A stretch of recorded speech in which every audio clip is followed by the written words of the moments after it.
Okay, we're live and welcome to our Fearless Artist Community weekly live stream. We really do these pretty much every week. I try to be here Tuesdays, is the schedule that works for me right now. But we really try to do these probably, what do you think, 45 weeks of the year, Robin? Uh, Here live, often painting with you, and sometimes critiquing, coaching, offering coaching and guidance for your work, which is what we're going to be doing today. This is one of our live critique sessions. Personally, I'm not a big fan of the word critique because it sounds negative. Generally, when someone is offering criticism, it's not good stuff. It stings a little or a lot. And that's never my goal for critiquing my own work or anyone else's. Uh, I want, uh, uh, I don't know who said the original quote, but no one ever rose to the occasion after being torn down. So much. I don't know about you, but when I have someone who believes in me, is cheering for me, and believes great things of me, I just want to rise up and just prove them right. And so that's the kind of mom I want to be. And that's a challenge. That's the kind of wife I want to be, and that's the kind of artist I want to be. So, and that's the kind of coach I want to be to you too. I want to see great things in your work. I want to look for those things that you can build on to make your paintings better and stronger. And I want to do that for myself. So that's where we're going to go today. We're going to talk a little bit about this process of what a critique is and what it's all about. And then we're going to go into looking at some of the member work that's been posted in our Fearless Artist community. Like I said, we do these live sessions almost every week. We do a critique session. We try to do one every month. We don't always make it, but we do try to make that our goal. And I have to tell you that I have a little bit of a love-hate relationship with these critique sessions. I know you want feedback from me on your art. And for some of you, that might be the main reason you joined the Fearless Artist community. But it's a tricky balance because looking for approval from outside sources is ultimately unfulfilling. There's always going to be that next sign of worthiness that you're going to be looking for. I was talking to my daughter about this today because she finished this huge school assignment. She worked on that thing for, it seems like forever, for months. And I think since the beginning of the year, she's known this assignment was due in May. And she finished it. She presented her work today. And immediately she started talking about all the stuff she hadn't been able to do yet. And it was like, no, no, no, you have to stop and celebrate what you've accomplished because this was a big deal. And we're like that. We instinctively are always moving to the next thing. And so here in the critique session, let's take some time to celebrate our successes, to look for them in our paintings, and to seek to grow off of that. That is my main goal. I want to welcome you all here. I'm seeing lots of people checking in from different places all over the country. I know Cecily was in our session earlier from Australia. I think you're probably here as well. It's early in the morning there. We've got people from the East Coast who are thinking about supper maybe, or finished supper. And then here in the West Coast, or west and the west of Canada and the US, we are in the middle of the afternoon and enjoying some beautiful sunshine. We're also yeah, I don't know. I have nothing else to say to that. I'm going to just move on. I have notes here for my critique session, and I want to go over that. Just if you haven't submitted a painting for critique yet, if you're new to this whole thing, I'll just tell you a little bit about what I look for when I choose paintings to critique. Most of the time, what I'm looking for in the paintings that I critique are ones that start out with a good description from you. It's very hard for me to offer a good critique, a strong critique, if I don't have any background on maybe your thoughts and process on what you were planning when you painted the subject, why you painted the subject, what your intention was, and what maybe you struggled with. I love hearing any questions you have. As you look at your painting and evaluate it, I love hearing what your takeaway is. And those things help me to be able to offer wise advice. one thing I worry about when I do these critiques is I don't want to look at a beginner painting and then offer advanced guidance on it. If you're just getting started, the last thing you need is to be overwhelmed with highly technical details when really you just need, that more reinforcement for where you're at right now. And that's, that's the small next step rather than trying to leap 10 feet higher. So that's one goal that I have. It really helps me to know where you're at. I also want to encourage you when I announce that I'm doing these critique sessions, you don't need to post everything you've been working on lately. You do not need critiques for everything you're doing. And often when I see an artist posting 5 or 6 paintings and tagging them with the critique hashtag, I generally, what I'm getting from you is that you're not really looking for me to critique your work as much as you're looking for me to critique you as an artist. You want to hear from me whether or not I think you're just a good artist. And my answer to that is always yes. I want you to be the most authentic artist. I want you to do those things that you are driven to do. If your heart says, I want to make art, that's all you need to be here. And we want to learn how to listen to that heart thing. When we're looking for other people to tell us, oh, your art's really good and you're an amazing artist, a lot of times we've stopped listening to that little voice inside because we're so busy listening to that outside approval.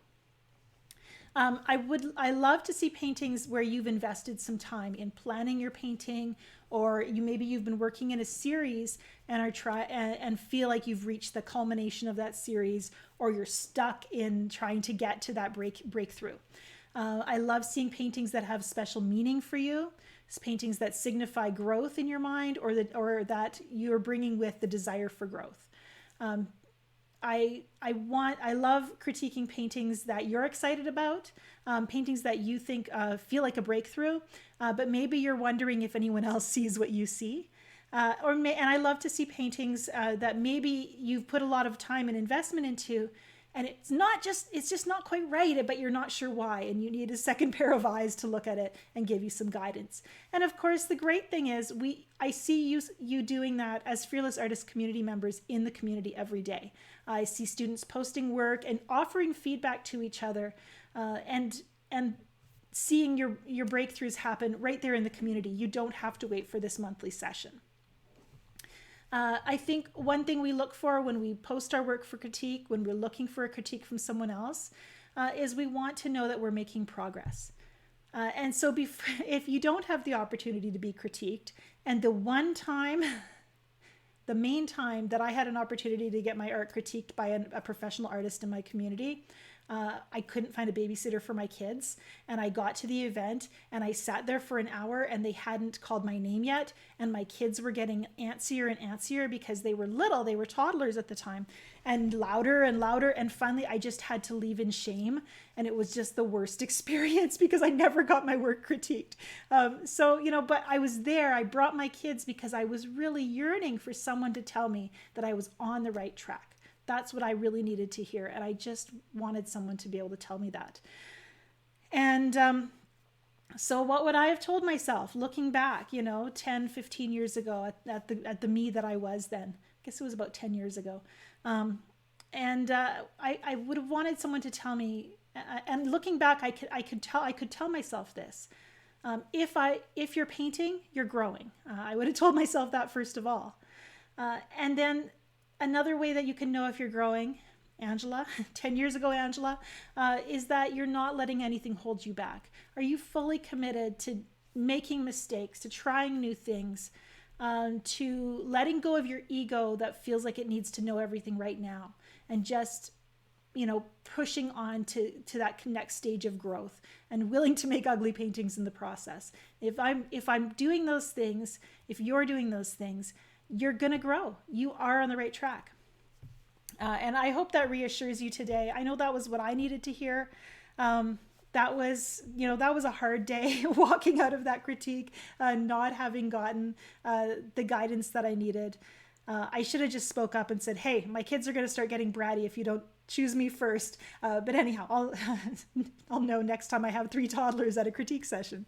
Anyhow, we're going to look at some of your work today. And if your kids are making noise, I'm not going to notice. So we can just go straight into looking at some of the paintings that were posted in the community this week, and talking about, and actually not even just this week, over the last month or so, I went back through the critique hashtag that you can post with your work. Anytime you really need some guidance or some advice on a painting, that helps not just me, but everyone know that this one is one that, you know, you wouldn't mind some feedback on.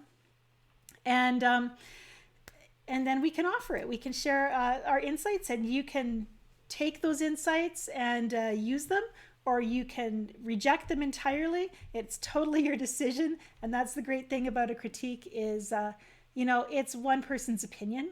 It's always optional whether or not you agree or disagree. And when we share our opinions, they don't go unheard. We get to share some insights. You can mull it over and process it and decide whether to apply it or not. Okay, let's just transition over to some student work. We're going to start with Heather Schloniger. And Heather actually, let me just adjust my screen slightly. I can move this taskbar. I'm not going to go full screen because it seems like it wants to freeze up when I try to fill the screen with the image. So this is as big as it's going to be today. Heather painted this one of daffodils and violets, and this was a second version. And I'm going to show the two of them side by side here. So you can see how it changed when she went from her first version to her second. Let me make sure that's working. Oh yeah. Let's see here. I like that you took the time. You said, since we had another week till the critique, I thought I would repaint my daffodils and violets. I left more white and a lighter touch, and this time I like my daffodils much better. Yes, that second version gives you the chance to answer the questions asked in the first version. And while I really love the texture created in the version on the right hand side, and I love the way the violets kind of fade away on the right down into the corner, but I agree that there's a little bit of a prettier balance with the daffodils. They just have that softer feel that pairs really nicely with the violets. One thing you can do when you're working on kind of these loose and free-form florals, one thing that I do that I don't think I've talked about is I often will paint this kind of loose floral on a sheet of paper that's quite a bit bigger than I actually need. I give myself a lot of white space around the outer parts. That gives me the freedom to crop the painting as I like, and it helps me to kind of have a little more freedom in shaping the outer parts of the composition. Both the one on the left especially has kind of a very rectangular format. The daffodils are kind of squared off along the top, and we're kind of squared off along the bottom too. And so with having that little bit of extra space, you can kind of fade out some of the shapes, maybe on the diagonal, let them flow a little bit more, and it just gives you a little bit more breathing room. And I know it's hard to do because we always talk about expensive watercolor paper, but I really like the freedom that I get when I work just a little bit larger, especially when I'm doing these loose florals. So that's just something to think about. This is Marcella's painting of the Northern Lights, and it's really a very simple scene. This was from one of my winter landscape courses, I believe. I just wanted to comment here that what we're seeing in Marcella's painting that works so well is that pop of glow of light in the sky. And there is a little bit of line there that probably isn't doing the painting any true favors, but it still actually works for your light and dark values here. But it is that glow of light against dark that creates that feeling of that northern aurora borealis, and that makes the painting really sing. And this is the kind of subject, because it's really an exercise in fluidity. I mean, the trees are kind of added in after, and so really you're just exploring those light and dark values and keeping that soft effect. And so it's a lot of fun to try a lot of versions of this and varying the shape of your light pattern against the darks. It can be a really good exploration. And it does just, I yeah, I always love a good Northern Lights painting because I love the Northern Lights so much. We do get to see them here from time to time. Jen's posted this one, and I had to share it because it's pretty cool. There's a couple things I want to point out here. The strengths that I see in this painting. We've got a strong pattern of light and shadow that really gives us a lot of impact. And just double checking my screen, making sure it's working. We've got depth in the background that gives us the feeling of the light coming through the trees. You know, Jen didn't just do the soft kind of rainbow light flow, but she went over that soft rainbow of color with some crisper leafy shapes. And that's really given us that third dimension of depth. And I noticed this as a sign of growth in your skills. Generally, when we're just brand new beginners, things are a lot more flat. We'll do one layer. Sometimes we'll do more layers than that, but we don't know how to create depths in our layers by kind of breaking up the shape a little bit. But Jen has done that here, and it works really well for providing that depth. The question I ask myself when I see a painting with this kind of strong contrast, if I'm painting something like this, would be, are there areas of uncertainty? Are there places where I kind of was fiddling with my brush and I just don't have that same strong confidence carrying through the painting? Those are the areas that are going to stand out or weaken the painting. And so I look for those. And it's the greens are a little bit muddy, and I think that actually works because they're neutrals that do contrast nicely with the vibrant colors in the background.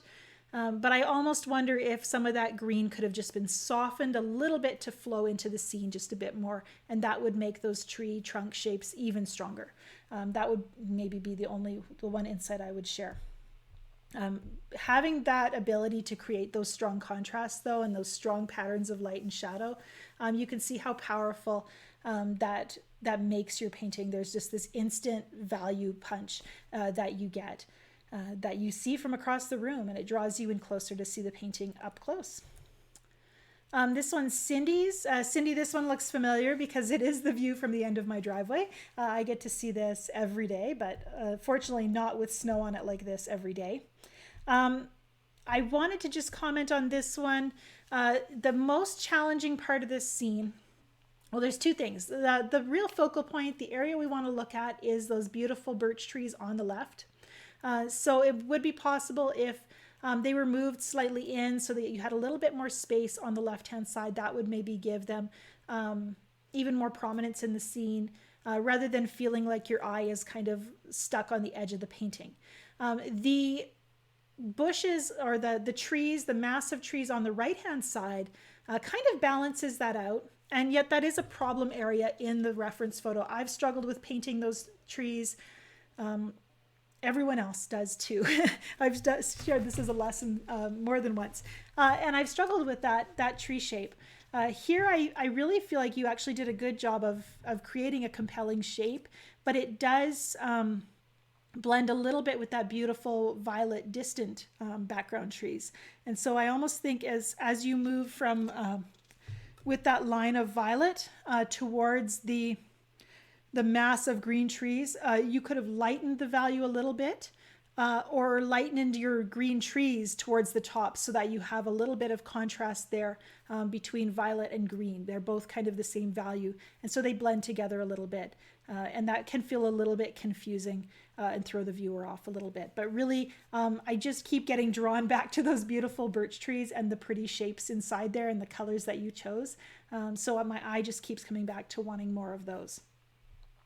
And when we notice that, we know where we can spend more of our time, and simplify other areas. Julie shared this one. I think I had some comments from Julie. Let me see if I can find them.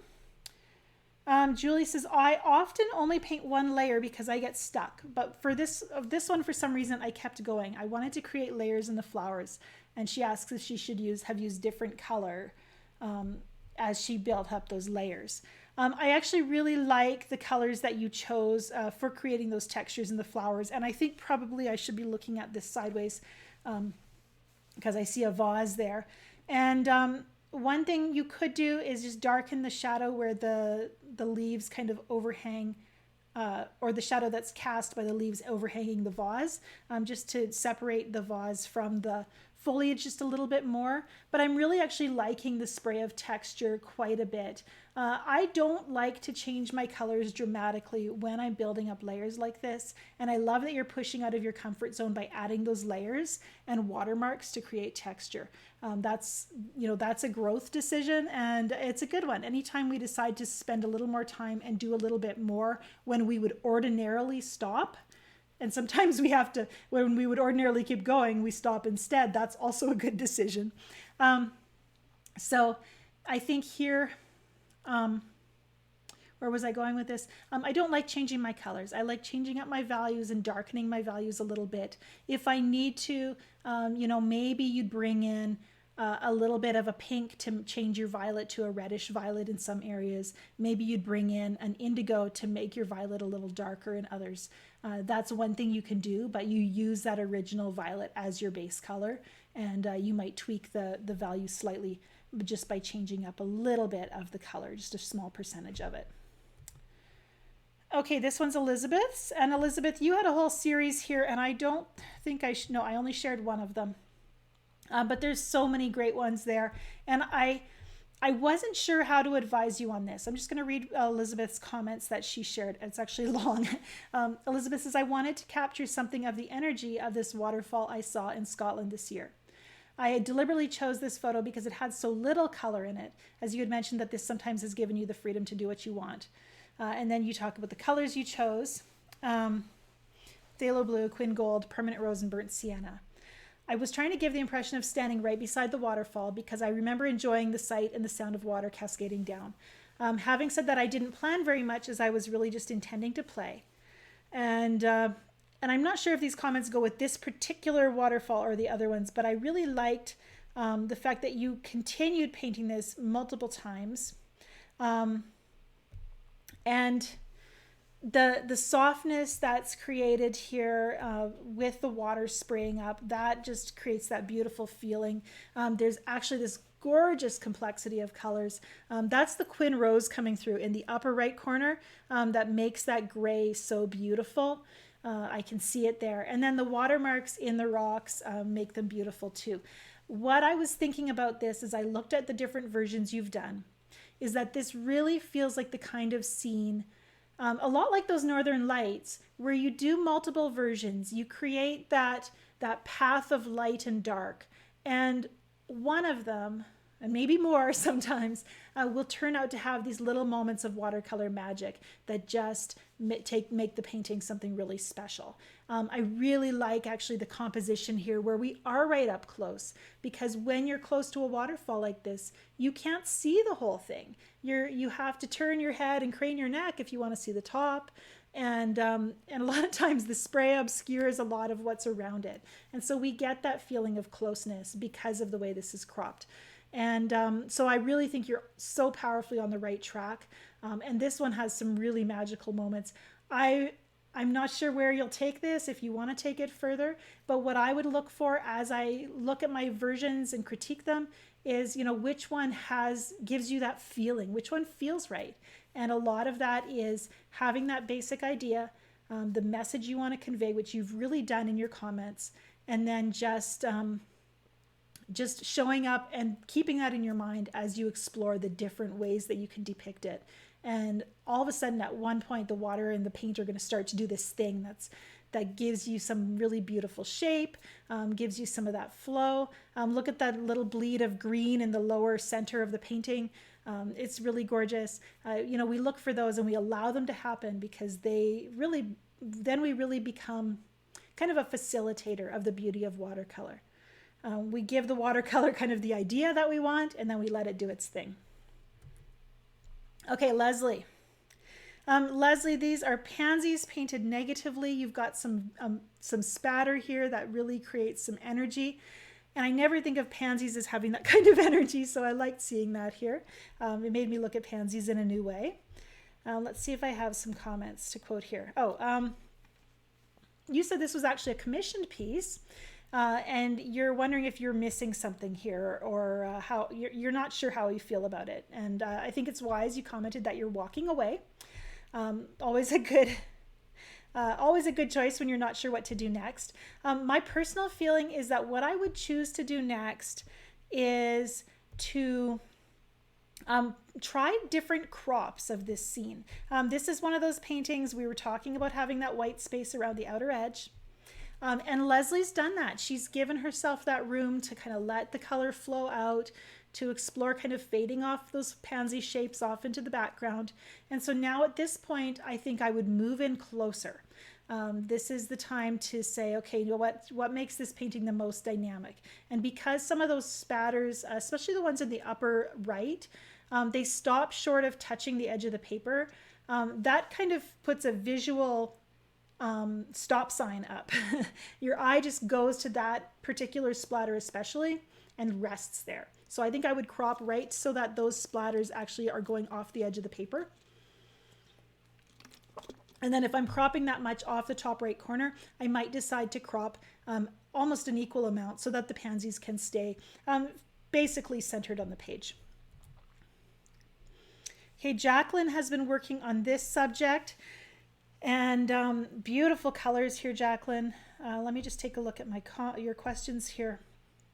Oh, you've been doing a series as well. You comment that this one's on a quarter sheet, so that's about 11 by 15. And you said, I'm not sure if it's getting better or temporarily worse. I know how that feels. Exploring a new subject. You've got a window framed by, it looks like maybe wisteria, and this beautiful violet vine. I think what I would suggest maybe is trying to simplify the window so that we don't have so many window panes, because there's a lot of mark making happening in your flowers and your foliage. So then you kind of need a quiet space to balance those. And I think having a simpler, more flowing shape in that window or door would help to do that. You might want to consider having some flowing shapes, or having maybe more of your brushwork and detail framing the window, and then having everything kind of fading out to softness away from the window. Different things to try as you explore your different possibilities. Margot, you had some questions about this painting. Let me take a look here and take a drink of water. Margot says, this is what I want to paint in a series, a picture of Comet Pond from my childhood. I sort of captured the essence, but I overpainted the trees, and it looks amateurish to me. If I stand across the room and look at it, I like the overall look and feel of it, but somehow it looks very amateurish, not really sure of how to proceed, except to repeat the scene, trying not to make the same mistakes. I tried to add layers to my trees when they were damp. I've done that. Also not sure of how to, or if I should, make the kayaks and people with less detail. Any suggestions would be greatly appreciated. I like the story this tells. I think we're seeing, summer at the lake. And to me, that makes me really happy. The lake's a great place to be, right? So I like the mood that you're having here. I think not seeing the reference photo, it's hard to know how good the photo is that you're working from, because a good photo will show you the patterns of shadow that will help give form to your people in the foreground. Your kayakers feel a little flat and pasted on. And so if you're able to get in close to your reference photo and look for the shadows, is there a slightly darker shadow where the kayak touches the water? Or is it where the base of the kayak curves under towards the water? I'm not even sure. How are my people proportioned in relation to the kayak? Are they half a kayak tall, or are they shorter than that? And I would measure my people by the size of the kayak that I've painted. What else? Adding a little more depth and detail to the people will really help. I think you could also do the same with the water. Look for areas where maybe there's some line in the water. A lot of times water will have horizontal lines that indicate the ripples. Sometimes they're curving slightly. It depends on what the water's doing. But even just putting in a few kind of horizontal lines can help give the water a little bit more depth. Especially where the people are. If you want that feeling of motion, you're going to see a little bit of a ripple or a wake there. And so that will help. Also, just playing with scale. The size of the people is going to tell us how close they are to the viewer and how what the angle is of the house across the lake. So every time you paint this, those different sizes will make a big difference, and it's something to explore. One thing you can do is experiment, paint kayakers in your sketchbook without the whole painting around them. Get a little more confident there because they are focal, because they're the first thing we see. It really helps to have a lot of confidence in how you're going to approach them. Okay, Stephanie, we're just going to look at that for a second because I'm out of water. I'm going to grab my water container.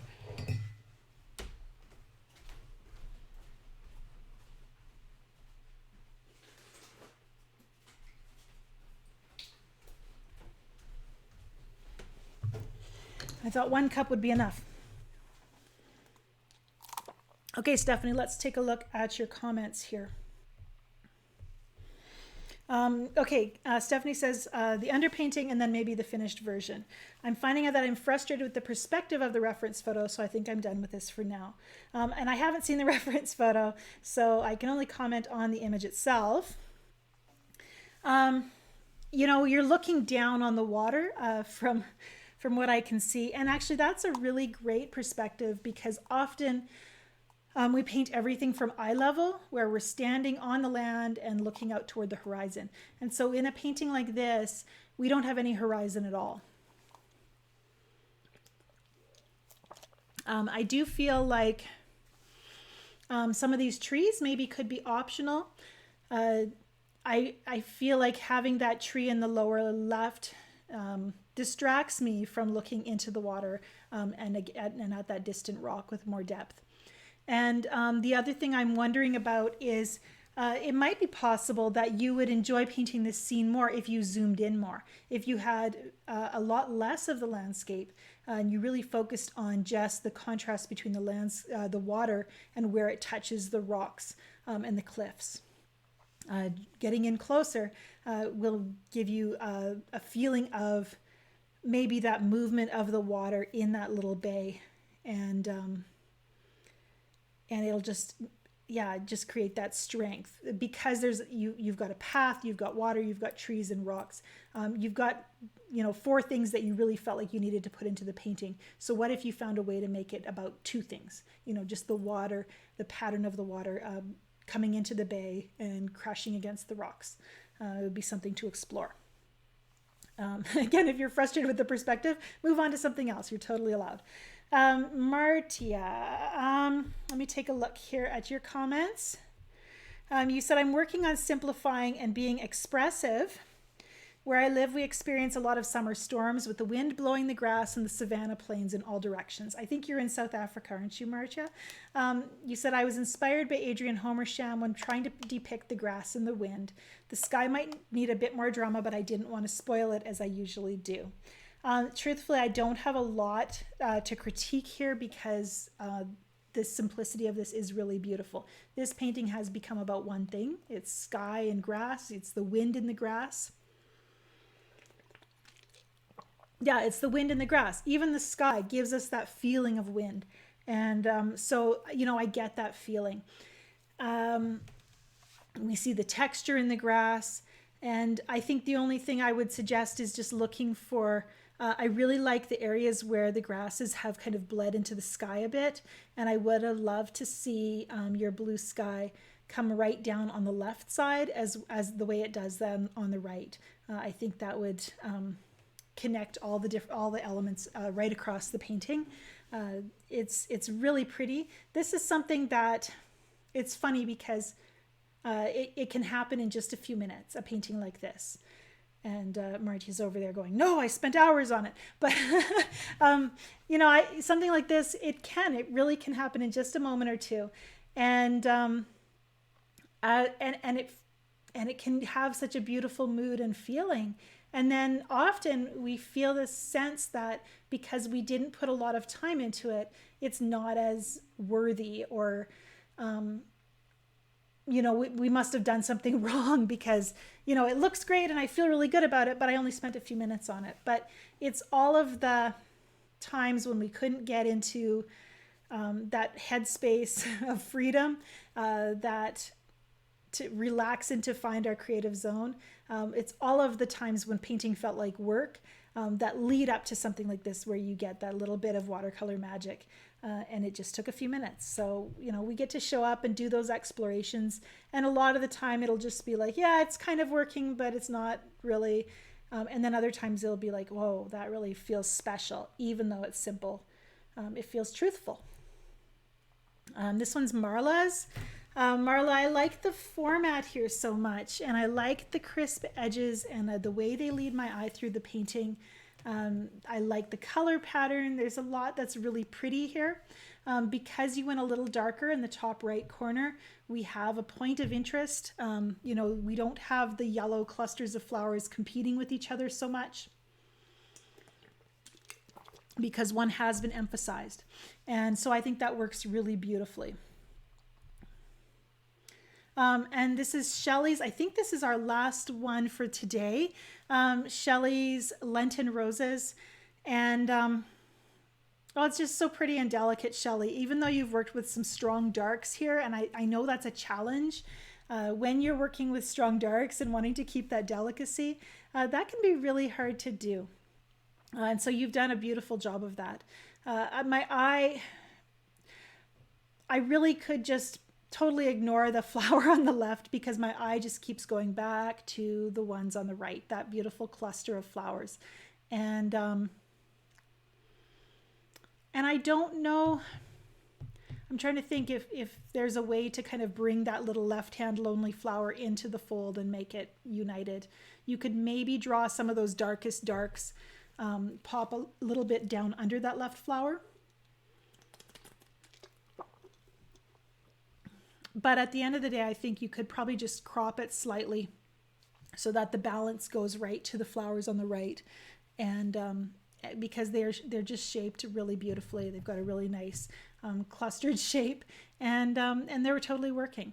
I like to, something that I always enjoy is those little dark edges of pigment that's kind of, when you're working with a lot of water, noticing up in the two main flowers, both of them have dark edges around the petals. And that's when you're working with a lot of water, a lot of times that pigment migrates to the edge and kind of makes that darker line there. And it's a really beautiful way to make a delicate edge, because if I were to try to draw an edge with my brush, my line wouldn't have that same delicacy. So working with that kind of puddle of water and allowing the painting that time for that excess pigment to kind of flow to the edge and stop there. It's a really good way to make that pretty crisp yet delicate line happen in the painting. And I really like the colors here. They're a little unexpected because the foliage is that kind of gray-green color. It's really enjoyable to look at. Something that I often look for in student work and in my own work is, how is this different from, how somebody else might paint that subject? The traditional way of painting, daffodils. We've got yellow, we've got green, we've got a little hint of orange. And they're tall and vertical, and one's going this way and one's going this way. How do I change that so that people might be surprised by what I'm painting? And if I can find that way, changing up my colors, doing something unexpected, that is going to make my painting memorable.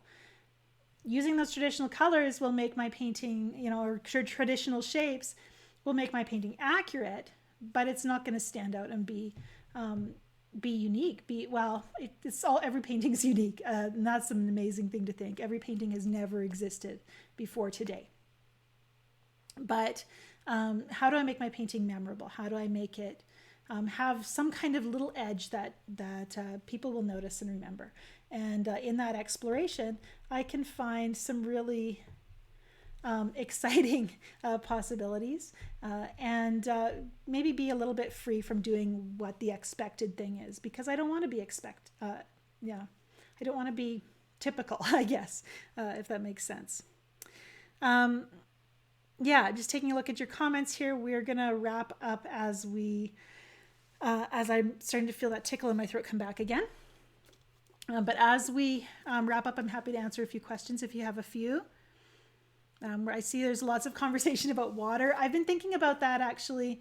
Robin's shared a link to a video on painting water, but I was thinking there's some things that I've noticed that we do when we struggle with painting water that we should talk about. So it is on my list of things to talk about in the community here. I like to share some of these new lesson contents with you first, and then often they'll end up on YouTube in a month or two, or a year or two. But yeah, we can talk about water and sometime soon. We're in a landlocked area, and so I don't paint water the way a lot of you might, but as often, or I don't see it the way you do. But I lived it near the ocean when we were in New Guinea as a teenager, and I loved living by the ocean. And I have to tell you my story while I'm waiting for your questions. My bedroom in our home on the coast, we lived about 50 yards from the ocean, and it was sheltered by 3 islands, so the water was almost always calm. And in the middle of the night, my bedroom was up in the loft, and I had this massive window, and it was just a screen because it's hot there. You don't need glass in the windows. And if I would wake up in the middle of the night, everything was dark and still, and but there was a light in my room because the fishermen would go out at night, and they'd have like a kerosene lantern on their outrigger canoes, and they would fish in the dark. And as they paddled almost silently across the water, that light would move across the wall of my room, and I could lie there in my bed and see that light move and know that there was somebody out there fishing, and it was the most peaceful moment. And so when I think of the ocean, generally my mind goes back to that favorite memory, waking up in the middle of the night and, in the jungle on the edge of the ocean and seeing that light move across my room. Just regarding water, we'll go back to that again. And there's so many different ways to paint water because water is like sky. Where is it? What is it doing? What time of day is it? And what's the weather like? All of those things are going to affect how we paint water and what the water is going to look like. And it was funny because the other day I was on a walk with my daughter, and I was looking at the water in the puddles, and the wind was blowing slightly, so it was rippling. And I was trying to figure out what color the water was. And I took a picture of it. And it was really funny because in the photo, the shapes of the trees reflected in the water were so crisp. They were absolutely unmistakable that the water was reflecting sky and tree. But when I was standing there looking at it, because the water was actively rippling, the understanding of what colors I was seeing, the interplay between tree and sky, the ripples were actively moving, and so those shapes were broken up, and the camera froze it in that second. And so what I got on my camera was actually very different than what I was seeing, and that blew my mind. How do you paint something like that when you're seeing one thing and your camera tells you saw something else? I don't know. So these are questions I'm thinking about all the time.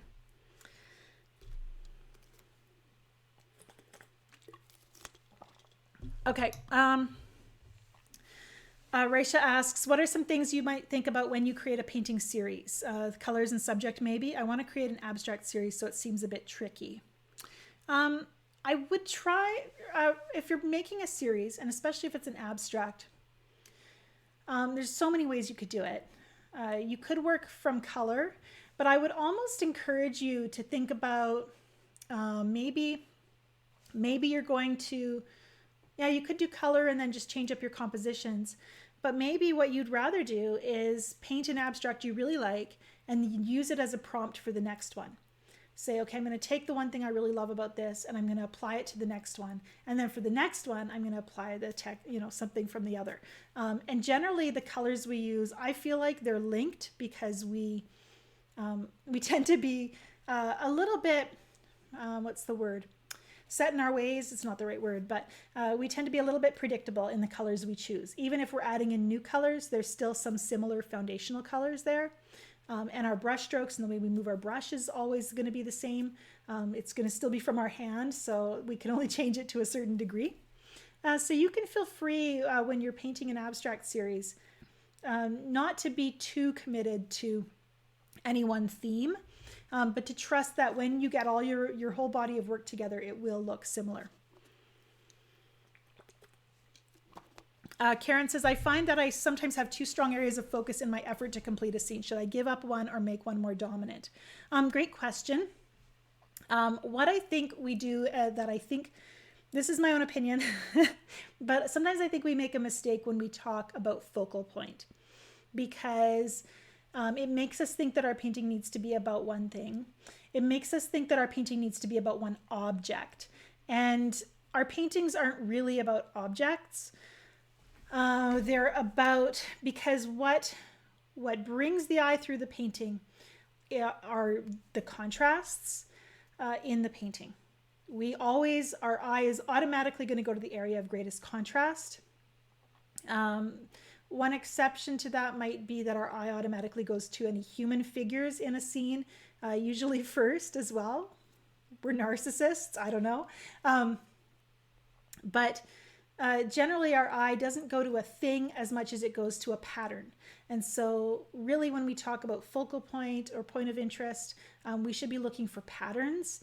And so, sometimes there are two elements there and you have to decide, the hierarchy where the stronger contrast is going to be.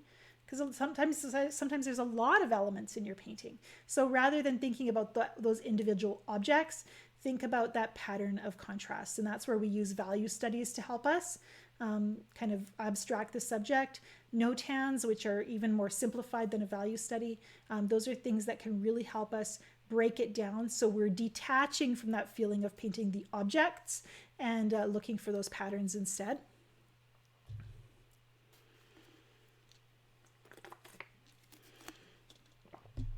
Okay, I think we are basically wrapping up on questions here, and I'm not seeing any more. I often, I'm in the Fearless Artist community. I'm watching for your questions and comments there as well.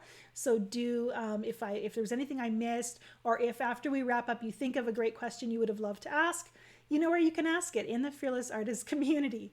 As we go through wrapping up Watercolor Mastery, I'm hoping some of my Mastery alumni who are finishing up the course over the next week or so, maybe you'll plan to stay. Our Fearless Artist community is a good place to get that continued support on your watercolor journey. I often think of our live sessions as, that opportunity to get that advanced or supporting supplemental content that helps, create those next stepping stones in your watercolor journey.